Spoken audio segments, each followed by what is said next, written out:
There once was a time when nature flourished everywhere in America. As settlements became cities, ecosystems were fragmented and lost. Wildlife suffered. Many plants and animals, once common, are now endangered, their future threatened. The Endangered Species Act identifies at-risk species and sets a goal of restoring them to health.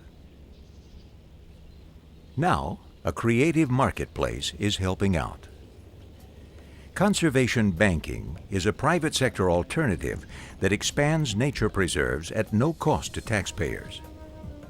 Since 1992, 122 conservation banks have been created in the United States and its territories. Ranging from 12 to 18,000 acres in size, conservation banks now protect over 135,000 acres of land. How does conservation banking work? It starts with the law. State and federal laws require government agencies to review planned developments for impacts on wildlife. When projects will reduce an endangered species habitat, agencies require a developer to mitigate that impact, to preserve or restore habitat in place of the impact. Conservation banks preserve endangered species habitat and contribute significantly to the recovery of those species. Conservation banks are a strategy or a concept where lands are protected permanently for endangered species or other natural resource values, and they are then used as compensation for when those habitats or species are impacted by development or infrastructure projects. And so if you think of it in terms of banking, where you were to put a certain amount of money into a bank and over time that the value of that money grows, it's kind of a similar principle in conservation banking, where the value of the habitat grows over time and the contribution to the species conservation also improves. And that's one of the ways that the conservation banks ultimately play a role in contributing to the conservation and recovery of species. When a project impacts an endangered species, the builder can mitigate the damage by buying credit for part of the restored habitat already in the bank. In this way, conservation banks help new construction fully meet environmental mandates while protecting habitat for endangered species. Vernal pools in California offer a good example of conservation banking. Winter rain brings these wetlands to life for only a few weeks each year. The vernal pool may evaporate in days or weeks. Yet in that short time, entire lives are lived. The moment a pool collects, endangered fairy shrimp emerge from eggs. Within a week, they mate and lay eggs to ensure their species' survival. Other endangered creatures also depend on these short-lived pools. Tadpole shrimp are voracious predators in their tiny worlds.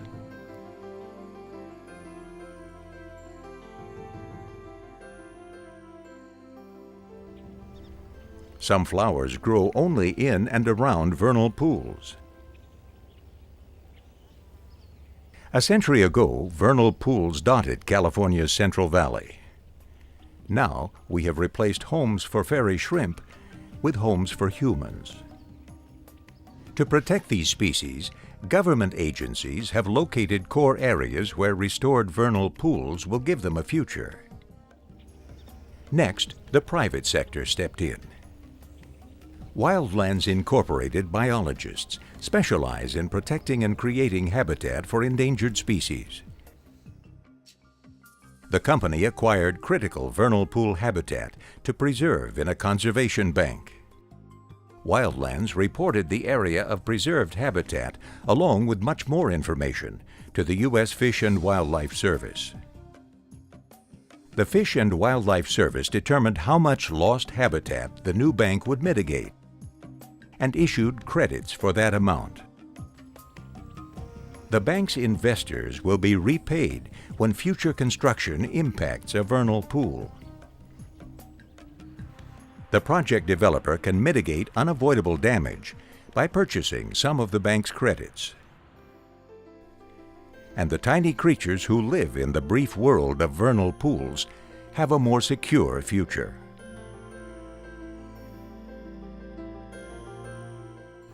Conservation banks have been very important for the restoration and creation of vernal pools. In many cases, vernal pools have been degraded over the years by agricultural activities, disking and burning and grazing, and the conservation bank community has found ways to identify these values and restore them. So that's been very important for bringing back remnant vernal pools.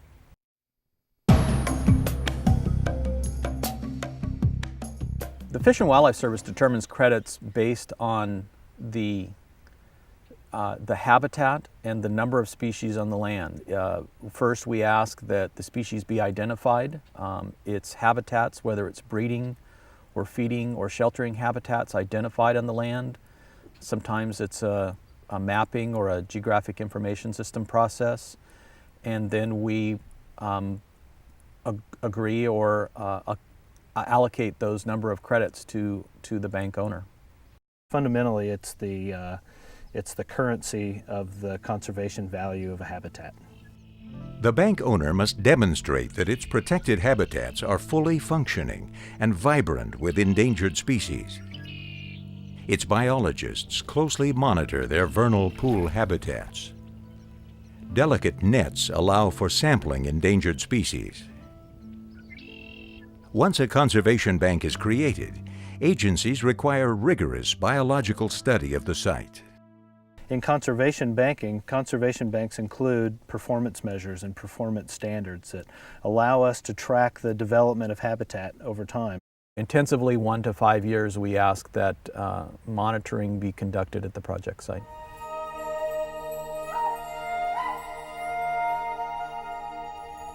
To aid in restoration of a species, a conservation bank has a limited area that its credits can be sold for development. The Fish and Wildlife Service determines the service area of a species based on its ecology, whether it's a unique genetic example or whether it's a wide-ranging species. We want the service area to reflect protecting that species near where the project impacts the species and where there's a loss of habitat. It can be defined in a number of different ways, but it's typically a kind of a defined geographic footprint where actions that occur within a service area can go to a given bank and purchase credits there.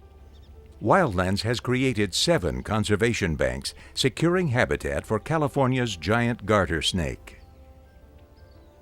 The company sells credits from the largest of these, its Gilsizer Slough Conservation Bank, only in a service area of several counties matching the snake's distribution. Limited service areas ensure that Wildlands conservation banks truly benefit their intended target species.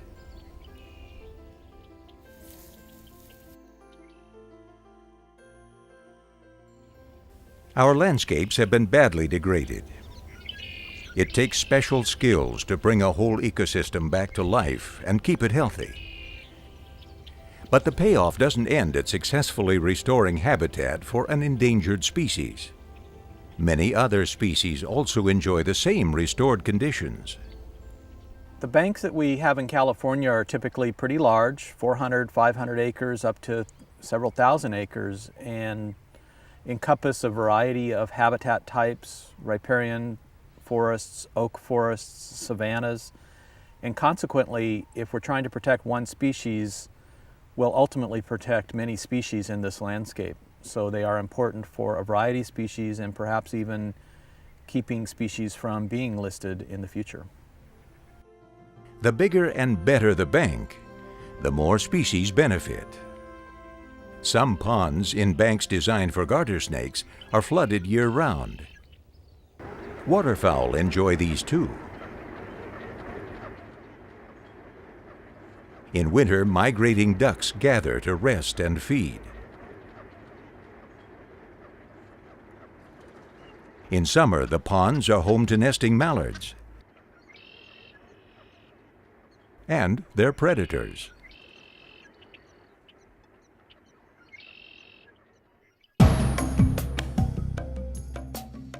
Sometimes conservation bankers must start from scratch. It's one of the requirements that the National Marine Fisheries Service is having on the establishment of banks, is that banks do create new habitat, and we think it's important because it increases the amount of habitat available to the species. And for salmon and steelhead resources, we've seen a huge decline over time in the amount of habitat that's available to them for all of their different life stages. And so in order for us to recover these species, we're not going to just have to protect habitat, we're going to have to enhance existing habitat, we're going to have to create new habitats that can be made available to them. Whether it's replanting riparian forests for valley elderberry longhorn beetle or creating managed marsh for garter snakes, these species and their habitats lend themselves very well and it's a very important strategy for recovering the species and having net increases of habitat. On River Ranch Conservation Bank, Wildlands planted a new grove of elderberry shrubs and other native plants to create an elderberry savanna landscape. The elderberry was a mainstay of riparian forests, now long gone along California streams and rivers. Old-growth elderberry were transplanted from the site of a public works project as mitigation for construction. The valley elderberry beetle, a listed species, is an insect that lives only on elderberry plants. The beetle emerges from within the plant in spring, then spends its adult life feeding only on elderberry leaves. Replete with beetles, these old-growth elderberry will provide the nexus of a population for the bank's newly planted acres of elderberry. The need for creating new habitat is not only limited to planting groves of elderberry. In Georgia, wild rivers are found only in remote sections of the state. Georgia's rivers have their own unique assemblage of creatures. Here, healthy populations of threatened darterfish hunt the rocky river bottoms. Elsewhere in Georgia, these fish are in trouble. Georgia farmlands throughout the state have severely degraded creeks and streams. Over centuries, stream sides have eroded into vertical cut banks. Creek bottoms have become clogged with silt. Fish populations have plummeted. In one corner of Georgia, a stream is coming back. Wildlands is restoring Bannister Creek, creating new streambed habitat for endangered darterfish. Over several months, what was once a straight channel becomes a meandering creek. Native plants have been planted to provide shade along the banks.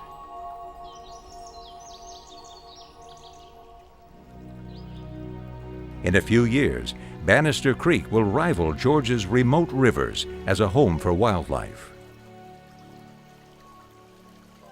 On a grand scale, one of the species that will benefit from conservation banks is salmon. Like all endangered species, Chinook salmon suffer from loss of habitat. Rivers have been channelized. Riparian or streamside forests that provide necessary shade are gone. Rearing habitat for young salmon has been diked into fields. Dams block the passage of adults to spawning grounds. The first ever conservation bank for salmon is being created on Puget Sound in Washington State. Blue Heron Slough Conservation Bank, when finished, will add 20% of the carrying capacity of the Snohomish River estuary for juvenile Chinook salmon. It is estimated it will be productive salmon rearing habitat in 3 years from finish of construction.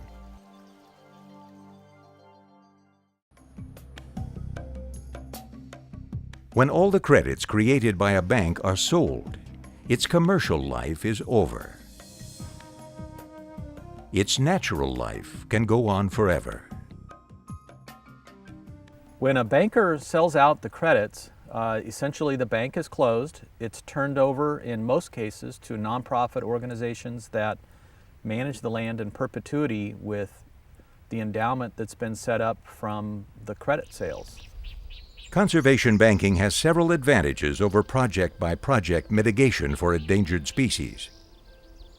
For one, conservation banks consolidate many small mitigation sites into more productive, large ecosystems.